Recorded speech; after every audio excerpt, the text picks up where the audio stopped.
ICE lança investigação porta a porta após um vídeo viral levantar suspeitas de fraudes em creches no estado de Minnesota. E o número de brasileiros deportados dos Estados Unidos bate recorde e acende um alerta para a comunidade brasileira imigrante. E ainda, Estados Unidos realiza o primeiro ataque direto contra a Venezuela, aumentando a tensão internacional. Tudo isso e muito mais, agora no Agenda 47.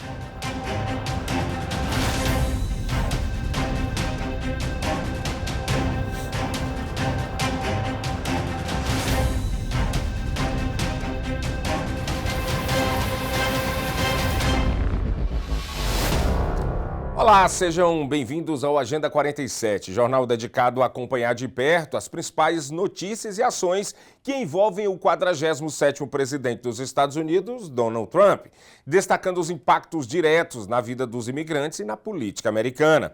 Estamos presentes em várias plataformas para que você fique sempre bem informado. Em todos os Estados Unidos e Canadá, pela SBT Television, SIC Internacional e também na plataforma de streaming SBT Plus. E claro, no nosso canal no YouTube, Seaba Brazilian Television. Informação de qualidade, credibilidade e conexão direta com a nossa comunidade, onde quer que você esteja.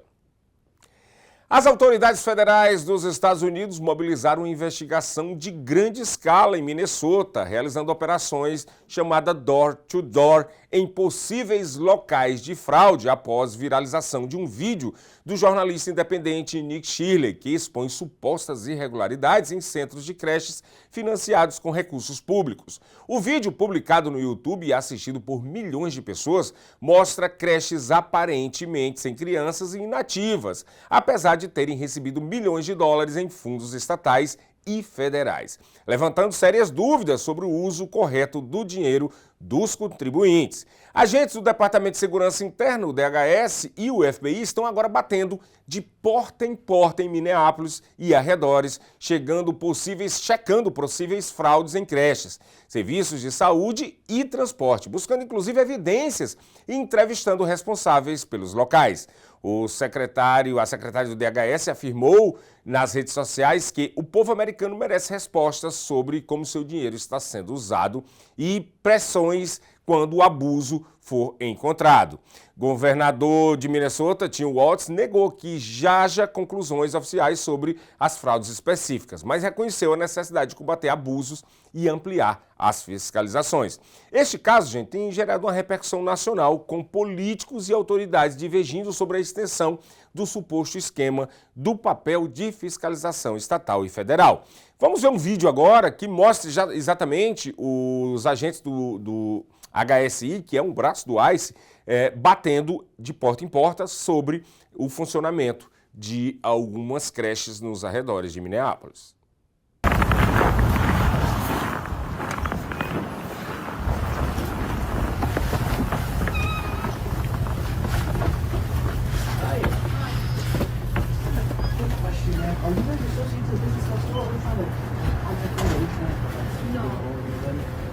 You know when the last time someone's been there? I see it's locked up and closed, but we had. No? Have you seen anybody come and go from there? Yesterday I was working in Jordan. I go around, so yesterday I was not here. Okay. So I'm not sure, to be honest with you. Okay. Essas ações estão ocorrendo em todo o estado de Minnesota e esse vídeo foi registrado em Minneapolis. Alberto Pérez, um defensor de longa data do East Harlem, apoia o prefeito eleito Zohran Mamdani, enquanto um analista prevê que o novo líder da cidade servirá de forma pragmática quando assumir o cargo já nesta quinta-feira, dia 1º de janeiro. Alex Cohen tem mais informações. Albert Perez is a familiar presence at the George Washington House Pantry in New York City every Wednesday, making sure food is ready for residents. The East Harlem community advocate is among those optimistic that life will improve for himself and his neighbors when Mayor-elect Zohran Mamdani takes office January 1st. Very, very hopeful. Very, very hopeful, because at this point, look where we're at with the status quo. The career politicians. Affordability is at a premium now, and we don't have it. And that's why his theme for his campaign resonated so strong. Last night, we made history.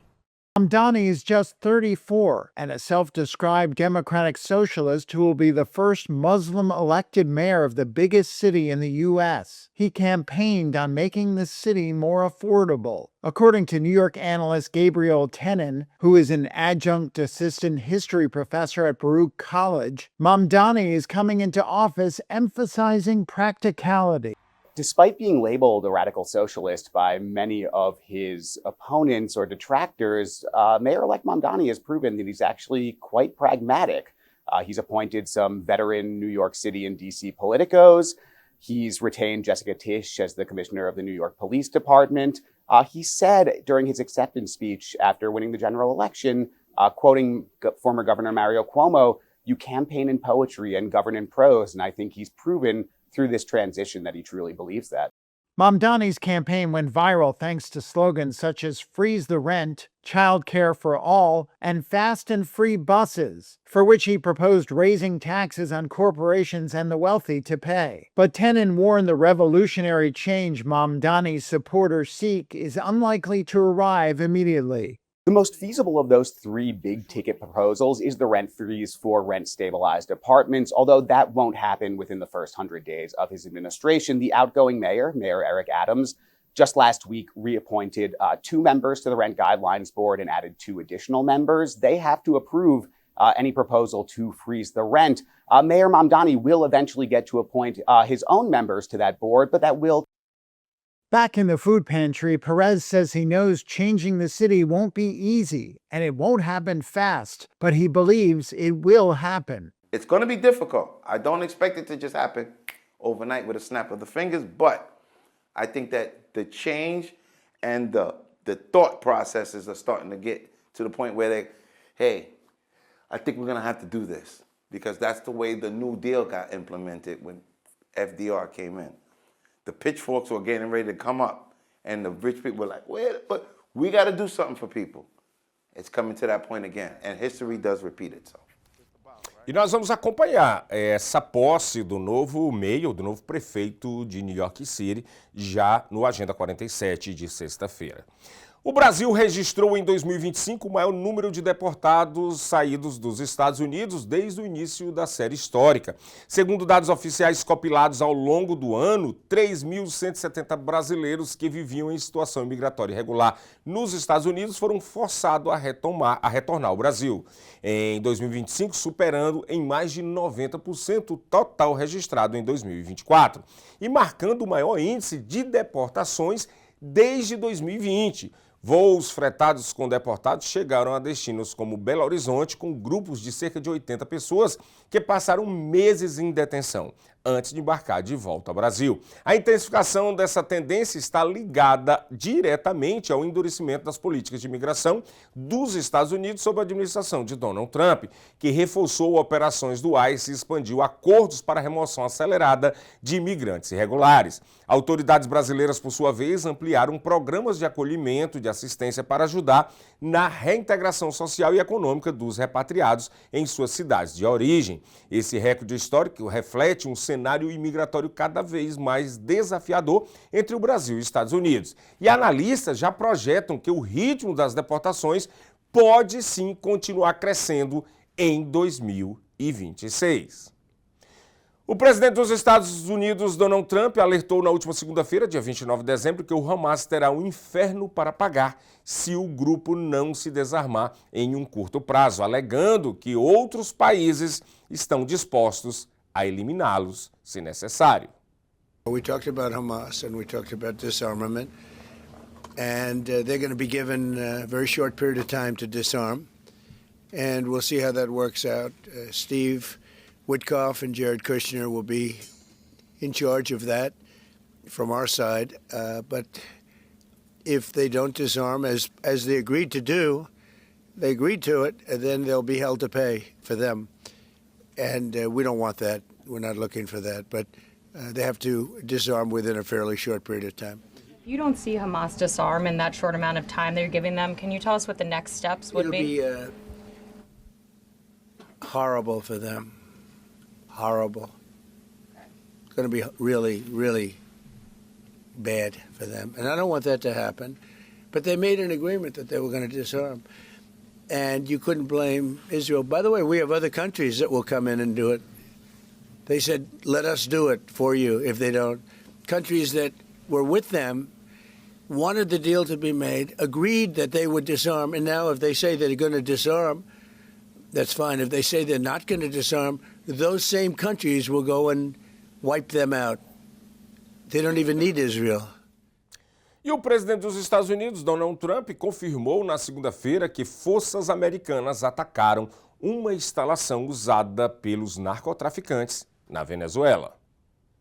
A operação teria acontecido na semana passada, sendo o primeiro ataque norte-americano contra o território venezuelano. Ao ser questionado por jornalistas, Trump disse que houve uma grande explosão na área do cais onde os barcos são carregados com drogas e que a área já não existe mais.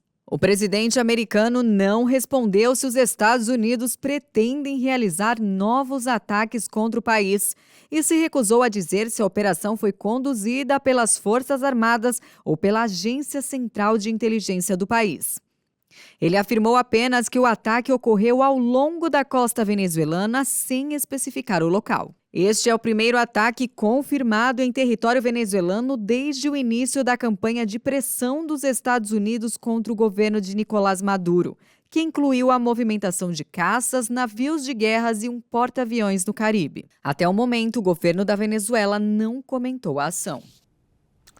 O presidente dos Estados Unidos, Donald Trump, disse também na segunda-feira, dia 29 de dezembro, que seu país poderia apoiar outro grande ataque ao Irã, caso a República Islâmica retomasse o desenvolvimento de seus programas de mísseis balísticos ou armas nucleares. Ele também alertou o Hamas sobre severas consequências caso o grupo não se desarme, como a gente já mostrou anteriormente.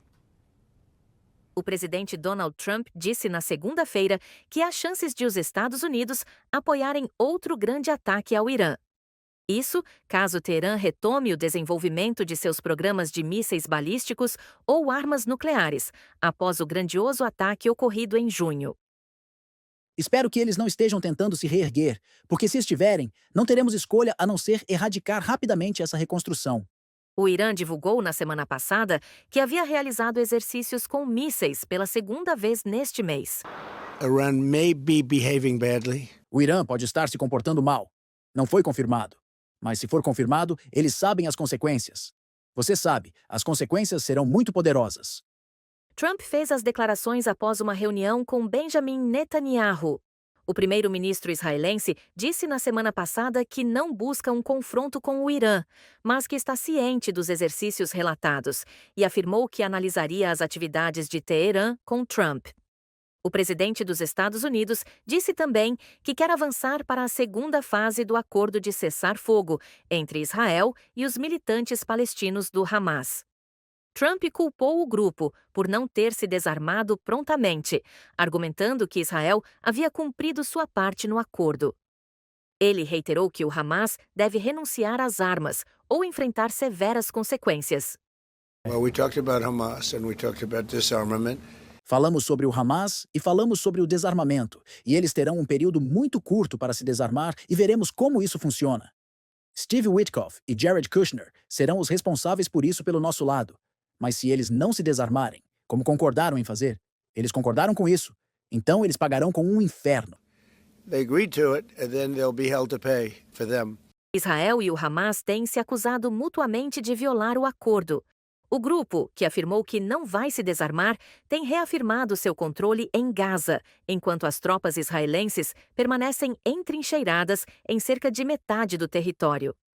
Ao mesmo tempo, os israelenses indicaram que se o Hamas não renunciar às armas pacificamente, retomarão a ação militar para forçá-lo a fazê-lo. O ministro das Relações Exteriores da Rússia, Sergei Lavrov, afirmou também na segunda-feira que a Ucrânia tentou atacar a casa do presidente Vladimir Putin na região de Novgorod, a 500 quilômetros norte de Moscou. O presidente da Ucrânia, Volodymyr Zelensky, disse que as afirmações russas são mentiras e que o país estaria tentando atrapalhar os avanços nas negociações de paz entre a Ucrânia e os Estados Unidos. Ele também afirmou que Moscou estaria preparando o terreno para atacar prédios do governo ucraniano. Segundo o ministro das Relações Exteriores da Rússia, Sergei Lavrov, nos dias 28 e 29 de dezembro, a Ucrânia teria atacado a residência oficial do presidente russo, com 91 drones de longo alcance. Ele afirmou que esse tipo de ação irresponsável não ficará sem resposta e que a posição russa nas negociações sobre a guerra deve mudar. Após a declaração de Lavrov, o governo russo disse que Putin e Trump conversaram por telefone. Putin relatou a Trump o suposto ataque à residência presidencial e disse que, em razão disso, a Rússia estava reavaliando sua posição em relação a um acordo de paz. O presidente Donald Trump disse que ficou muito irritado com o suposto ataque contra a residência do presidente Putin, apesar do governo ucraniano negar a acusação. Trump afirmou também que o momento é delicado e disse que não é hora para esse tipo de ação. Segundo ele, há uma grande diferença entre ações ofensivas no conflito e um ataque à residência do presidente russo. Questionado sobre a existência de provas do suposto ataque, Trump respondeu que vai descobrir. A acusação da Rússia foi feita um dia após Donald Trump dizer que estava muito perto de fechar um plano de paz para a Ucrânia, mesmo admitindo que as negociações seguiam travadas em pontos sensíveis, principalmente sobre o controle de territórios.